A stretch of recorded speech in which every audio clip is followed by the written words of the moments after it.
ওই রকম বলে না যে আমি সব করে দিছি। জিয়া রহমান স্বাধীনতার ঘোষণা দিয়েছেন বলে বলি না আমরা যে আমরাই একমাত্র দাবিদার। 17 বছর ধরে আমরা আন্দোলন করেছি, তারপরে আমরা বলি না যে বিএনপি একমাত্র দাবিদার। তারপর আমরা বলি যে সকল আন্দোলনকারী রাজনৈতিক দল এবং শক্তিকে নিয়ে এই দেশটাকে গড়ে তোলার জন্য আমরা সরকার গঠন করব। তো বিএনপি কোথায় একা? বিএনপি একা চিন্তা করে না। তাই যারা আজকে বিএনপি আর আওয়ামী লীগের সাথে মিলাইতে চান তারা অন্য কারো দালালি করেন। পরিষ্কার কথা, যারা আজকে নির্বাচন ঠেকাইতে চান পরিষ্কার বলবো তারা ভারতীয় আধিপত্যবাদের শক্তিকে আবার ফিরে আনতে চান। যদি না চান তাহলে আজকে নির্বাচন দেন, জনগণ ঠিক করবে কাকে ভোট দিবে। জনগণকে ঠিক করে দেন, জনগণ অধিকার জনগণকে ফিরে দেন। প্রথমেই বলছি 15 বছর ধরে অপেক্ষা করছি আমরা ভোটের জন্য, আর আপনি বলে 2-4 দিনে ভোট। কিসের 2-4 দিনে ভোট? 15 বছর এই ভোটের জন্য আমাদের অনেকে শহীদ হয়েছে, অনেকে গুম হয়েছে। ইলিয়াস আলী, চৌধুরী আলমকে আমরা এখনো পাই নাই। আমাদের অসংখ্য নেতা কর্মী হারিয়ে গেছে, পঙ্গু হয়ে গেছে, চোখে নাই, চোখ দেখতে পারে না, পা নাই, হাঁটতে পারে না।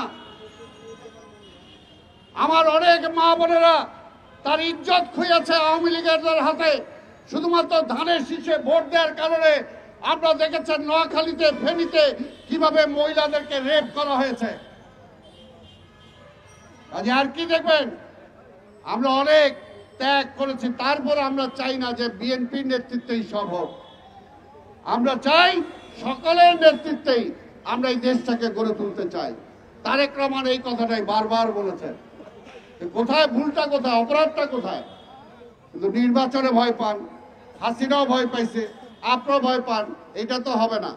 জনগণের ক্ষমতা জনগণকে ফিরিয়ে দেওয়ার জন্য অনতি বিলম্বে নির্বাচন দিতে হবে, এটা হলো পরিষ্কার কথা। এটা হলো, এই জন্য আপনাদেরকে ক্ষমতায় দেওয়া হয়েছে। এই পরিবর্তন, হ্যাঁ, এই রক্ত, হ্যাঁ, এটার জন্যই, নির্বাচনের জন্যই দেওয়া হয়েছে। ওই কাউ ক্ষমতা দীর্ঘায়িত করার জন্য না। কেউ আবার নতুন দল বানাবে তার জন্য আমাদের 5 বছর অপেক্ষা করতে হবে, সেটার জন্য না। করেন না, জনগণের কাছে যান, ভোট চান না, বিএনপিকে দিয়েন না, আমাদেরকে দিয়েন। হাসিনাও তো চাইছিল এরকম। পরে ভোট সেন্টার খালি, ওই কুত্তার গরু ছাড়া কেউ ভোট সেন্টারে যায় নাই। তাহলে বুঝেন না কেন? জনগণের উপর নির্ভর করেন।